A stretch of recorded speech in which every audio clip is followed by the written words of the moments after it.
ये जो अगर भागवत है ग्रेटर नोएडा में पहली बार हो रही है। इसमें हमारे 98% लोग ऐसे हैं जो पहली बार ही सुन रहे हैं। महाराजा जी ने ये पशु बलि के लिए वैध करा कि कोई पशु बलि ना दे। जीव जंतुओं में सब में जान होती है, उसका सम्मान करना चाहिए। उन्होंने पशु बलि पर रोक लगाई। का महाभारत का युद्ध हुआ था उसके बाद की कथा है इसमें सारी, और ये जो सारा चित्रण है महाराजा अग्रसेन का, जो उनके संस्कार है वो सब इसमें बताए गए हैं।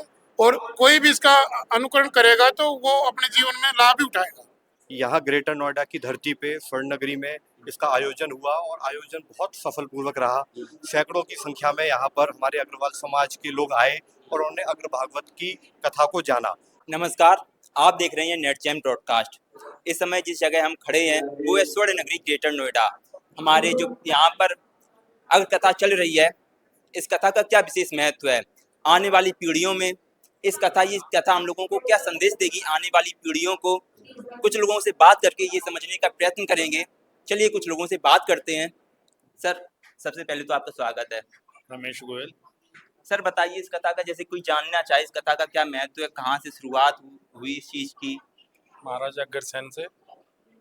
कौन थे महाराजा अग्रसेन? जैसे कोई नहीं जानता है महाराज अग्रसेन को, तो आप क्या बताना चाहेंगे? महाराज अग्रसेन जी हमारे जो पिता थे, पुत्र मतलब पिता थे, और क्या बोलते हैं, बहुत क्या बोलते हैं। आप बताइए। देखिए, आज ग्रेटर नोएडा में श्री महाराजा अग्रसेन वैश्य सेवा समिति द्वारा ये 3 दिवसीय अग्र भागवत का आयोजन यहाँ पे किया गया, जिसका तृतीय दिवस था और आज बड़े ही धूमधाम से इस अग्र भागवत का समापन हुआ। अग्रसेन जी की बात करूं तो अग्रसेन जी सूर्यवंशी थे, रामचंद्र जी के वंशज थे और पूरे एक ऐसे शासक थे जिन्होंने पूरे अहिंसा का पाठ इस पूरे देश में, पूरे विश्व में फैलाया।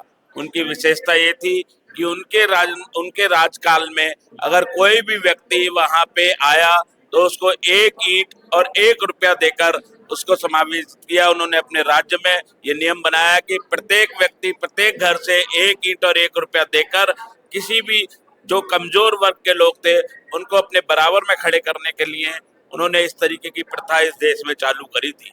उनका जो पूरा शासनकाल रहा वो आज भी बहुत स्वर्णिम अक्षरों में पूरे देश के अंदर मनाया जाता है। हमारी जो महालक्ष्मी हैं, जो हमारी कुल देवी हैं लक्ष्मी जी, उन्होंने साक्षात उनको दर्शन दिए और अग्रसेन जी का जो पूरा चरित्र का चित्रण, जो उनकी पूरी कार्यशैली, जो उनका पूरा यहाँ पे चित्रण था, वो आज इस अग्र भागवत के माध्यम से पूरे ग्रेटर नोएडा के निवासियों को, खास तौर से अग्रवाल समाज के निवासियों को सुनने को मिला। और मैं ऐसी आशा और उम्मीद करता हूँ कि जितने लोगों ने यहाँ पे महाराजा अग्रसेन जी के चरित्र को सुना है वो अपने जीवन में उसका अनुपालन करने का कार्य करेंगे। सर, जैसे मैं एक युवा हूँ, तो ये जो कथा है ये मेरे जैसे लोगों को क्या संदेश देगी? जो 19-20 साल के, 22 साल के लड़के हैं, जब ये कथा सुनने जाएं, ऐसा क्या वो जाएं, क्या मतलब क्या प्रेरणा देगी वो भागवत जो हम जैसे लोग सुनने जाएं? ऐसा है, जो महाराजा अग्रसेन है इनका अगर भागवत है, एक बार वो पढ़े तो उसमें सारी ही प्रेरणा है, सारे संस्कार ही हैं। और जो महाराजा अग्रसेन की जो राजधानी अग्रवा हिसार, बहुत बड़ी राजधानी है, वहाँ पर पूरा साम्राज्य रहा है और आज भी वहाँ जाएंगे तो अग्रवा धाम के नाम से है। और वहाँ पर भारत सरकार ने महाराजा अग्रसेन इंटरनेशनल हॉस्पिटल, वो इंटरनेशनल एयरपोर्ट जो कि एशिया का सबसे बड़ा एयरपोर्ट है, उसका निर्माण महाराजा अग्रसेन के नाम से किया है। और आप इसका चित्रण पढ़िए, उसमें सारी ही प्रेरणा है, कोई भी ऐसा वो नहीं है। ये तो हमेशा सबको साथ लेकर चलने वाले थे। जी जी सर। तो सर, आप लोग जो ये काम कर रहे हैं, बहुत अच्छा आप लोग ये काम कर रहे हैं। सबसे पहले तो मैं आपको ये कहना चाहूँगा, उसके बाद और भी आप कुछ दर्शकों को बताना चाहें इस कथा के बारे में, और जैसे और भी कुछ आप इस कथा का जो भागवत के आगे क्या हुआ, जब महाराजा अग्रसेन 15 साल के थे, जब अपना इसका महाभारत का युद्ध हुआ था, उसके बाद की कथा है इसमें सारी। और ये जो सारा चित्रण है महाराजा अग्रसेन का, जो उनके संस्कार है, वो सब इसमें बताए गए हैं। और कोई भी इसका अनुकरण करेगा तो वो अपने जीवन में लाभ ही उठाएगा। जी जी सर। तो बिल्कुल आप लोग देख सकते हैं कि जैसा कि महाराजा जी के बारे में भाई लोगों ने बताया, समझाया कि हम लोगों के लिए क्यों जरूरी है, आने वाली पीढ़ियों के लिए, आने वाले युवाओं के लिए ये महाराजा क्यों जरूरी है। और लोगों से बात करते हैं। सर, आपका शुभ नाम? अंकुर गर्ग। सर, आप बताइए कुछ हमारे दर्शकों को। ये हमारे लिए, अग्रवाल समाज के लिए बहुत ही गर्व की बात है कि दिल्ली एनसीआर में पहली बार अग्र भागवत का यहाँ ग्रेटर नोएडा की धरती पे स्वर्ण नगरी में इसका आयोजन हुआ और आयोजन बहुत सफलपूर्वक रहा। सैकड़ों की संख्या में यहाँ पर हमारे अग्रवाल समाज के लोग आए और उन्होंने अग्र भागवत की कथा को जाना। हमारे आज की युवा पीढ़ी को ये तो पता है कि हम अग्रवाल समाज के हैं, लेकिन उनको ये नहीं जानकारी कि हमारे पीछे जो हमारे पूर्वज थे उनकी क्या गाथा रही है, वो उन्होंने क्या क्या प्रेरणादायक काम किए हैं।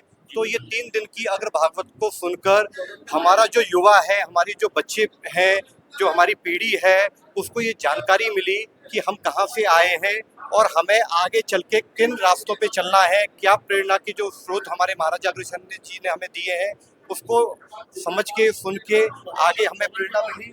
और ये जो भवन है, ये नव निर्मित भवन है स्वर्ण नगरी का, और इसका अभी 1 साल पहले ही मुख्यमंत्री जी, दिल्ली की मुख्यमंत्री जी ने इसका उद्घाटन किया। और ये ऐसा दिल्ली एनसीआर में ऐसा भवन आपको शायद ही कहीं देखने को मिलेगा।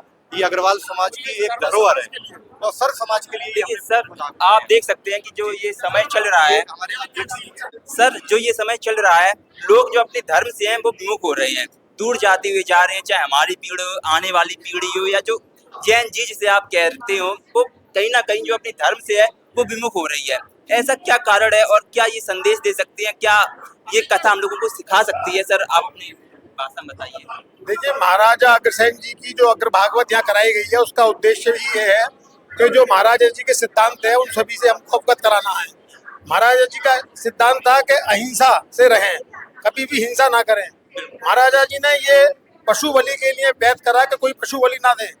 जीव जंतुओं में सब में जान होती है, उसका सम्मान करना चाहिए। उन्होंने पशु बलि पर रोक लगाई।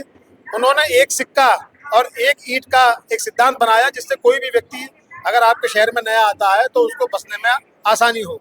उनके जितने भी सिद्धांत हैं वो इस प्रकार के हैं जो हमारी पीढ़ी है, नई पीढ़ी, उनको प्रेरित करते हैं अच्छी तरीके से जीवन यापन करने में और सबका भला करने के लिए। उसी उद्देश्य से ये कथा कराई गई है। जो यहाँ लोग आए हैं उन्होंने बहुत ढंग से कथा को सुना है और महसूस किया है, उनके सिद्धांतों को जाना है। मैं समझता हूँ इस कथा के माध्यम से जितने लोगों ने इस कथा को सुना है वो उनके सिद्धांतों को, उनके आदर्शों को आत्मसात करेंगे और जो उनके बताए हुए मार्ग हैं उस पर चलेंगे। ये कथा कब तक चलेगी? ये आज इसका अंतिम दिवस है। 3 दिवसीय कथा थी ये, 13, 14, 15। अब ये संपन्न हो चुकी है। अब अगली साल में फिर अगर सभी लोगों का सहयोग रहेगा तो अगली साल पुनः इसको कराया जाएगा। बिल्कुल बिल्कुल। तो आप लोग देख सकते हैं हमारे साथ अग्रसेन समाज के लोग खड़े हुए हैं। इन लोगों ने अगर कथा कराई है, बहुत भव्य, बहुत अच्छा काम बहुत कम लोग करा पाते हैं। जो लोग ये कर रहे हैं, करा पा रहे हैं।